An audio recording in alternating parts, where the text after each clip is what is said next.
अस्सलाम वालेकुम। मीडिया में इसका बहुत ज्यादा बहुत शुक्रिया आपकी बेपनाह मोहब्बतों का। मेरा ख्याल है कि साल भर के अंदर फिर से हाजिरी हुई है। पिछले महीने रियाद आकर के गया गजनपुर साहब, वहां भी मेहमान खुसूसी थे और आज यहाँ भी हैं। मुझे पता चला तो मुझे अच्छा लगा कि बहुत पढ़े लिखे इंसान को सुनने का मौका मिलेगा। शिबली साहब का हुक्म, बिहार अंजुमन के दोस्तों का हुक्म, वीजा नहीं हो पा रहा था, 3-4 बार मेरा ख्याल है ये प्रोग्राम पोस्टपोन हुआ। मैं भी बहुत शिद्दत से इस इंतजार में था कि आप यहाँ पहुंचूं, आपसे मुलाकात करूं। इस इंतजार की शिद्दत में ही मुल्क में बहुत सारे ऐसे मसले होते रहे, हादसे होते रहे कि दर्द इकट्ठा सा हो गया है। मैं 4 चीजों से अपनी बात की शुरुआत करता हूँ। आप बहुत बेदारी के साथ सुन रहे हैं। आपकी बेदारी इतनी खतरनाक है कि बाथरूम तक पहुंच जाते हैं। आप सलाम है आप लोगों को, आपके जोश को, आपके जुनून को। मैं 4 मिसरे बोलता हूँ, दुआएं मांगता हूँ आप सबसे। और कितना हमें बर्बाद करोगे साहिब, पहुंचिएगा आप सारे लोग। जिन चीजों के लिए तो बहुत बदनाम हूं या बहुत मशहूर हूं, कोशिश करता हूं कि आपको वहां तक पहुंचाऊं। आप मेरे साथ सफर करेंगे तो इंशाल्लाह मैं पूरी हिम्मत से आपका दर्द गा सकूंगा। मैं पढ़ता हूं साहब कि और कितना हमें बर्बाद करोगे साहिब। हम अखलाक का मातम कर ही रहे थे। हमारे नसीब में मिनहाज का गम आ गया। हम मिनहाज के आंसू बहा रहे थे कि हमें नजीब तोहफे में दे दिया गया। हम उसका गम मना रहे थे कि भोपाल की जेल से आज हमने ट्रायल कैदियों को निकाल के नए कपड़े, नए जूते पहना के मार दिया गया जो सवाल करने को तैयार नहीं। हम उस पर भी तबसरा कर रहे थे कि हमें कतारों में लगा दिया गया, 80 से ज्यादा लोग मर गए। सब चुप हैं साहब। मैं मिसरे पढ़ता हूँ कि और कितना हमें बर्बाद करोगे साहिब, क्या सितम और नया ईजाद करोगे साहिब, क्या सितम और नया ईजाद करोगे साहिब। खुद के औलाद नहीं है तो बताओ इतना, कितनी मौत को बे औलाद करोगे साहिब,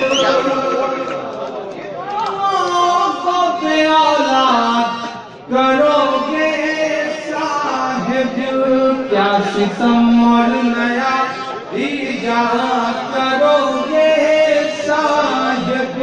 और कितना हमें बर्बाद करोगे साहिब। खुद के औलाद नहीं है तो बताओ इतना, कितनी मौत को बे औलाद करोगे साहिब, करोगे साहिब।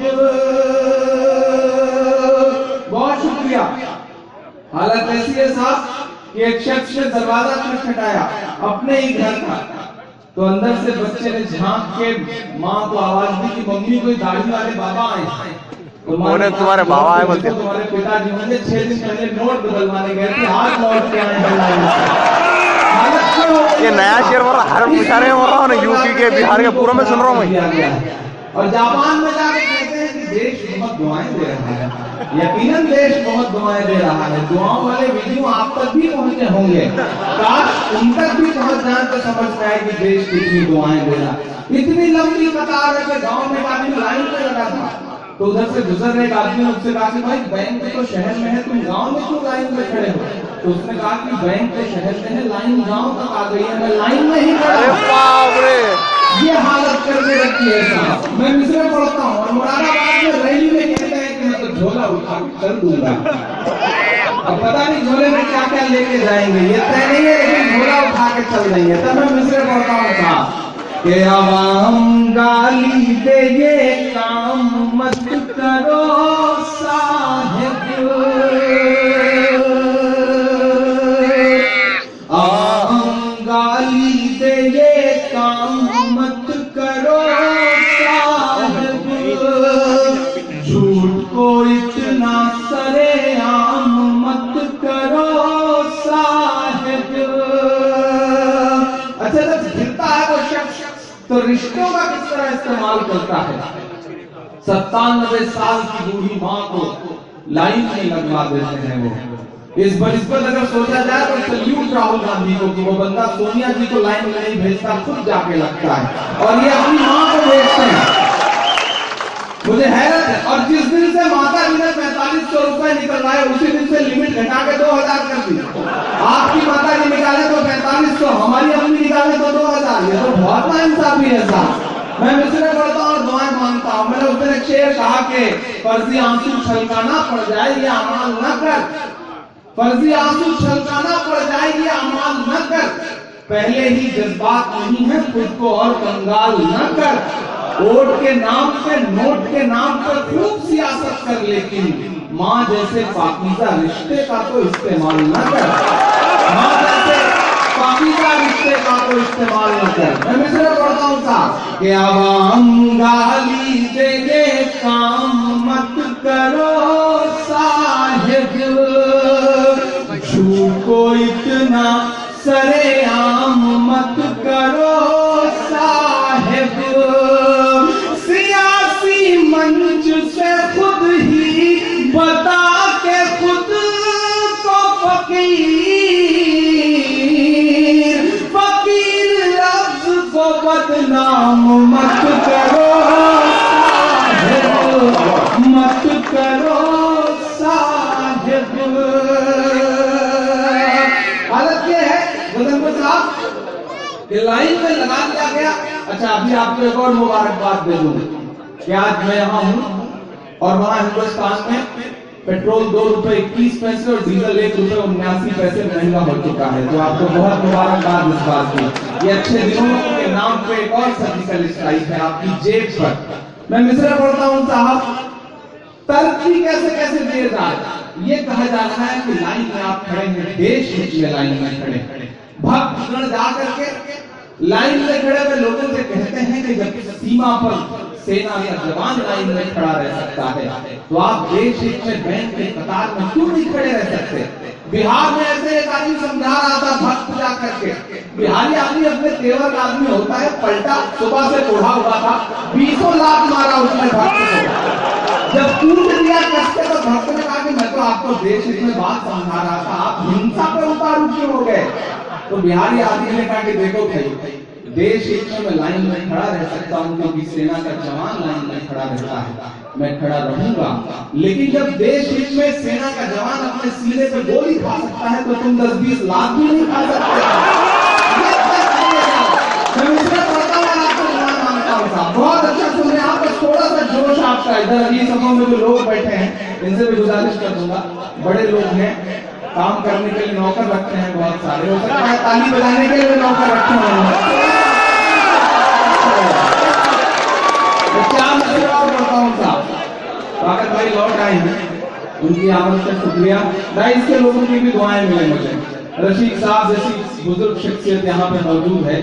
अच्छा, रशीद साहब कितने भी बूढ़े हो जाएं, जुल्फ देख करके ही करीब बैठते हैं, ये खास बात है। हमें बैठने के लिए कुछ ना कुछ एक आध सिंबल तो चाहिए ही चाहिए। मैं मिसरा पढ़ता हूँ और आपको दुआ मांगता हूँ साहब कि कौन कहता है कि दिल में वतन नहीं रखते।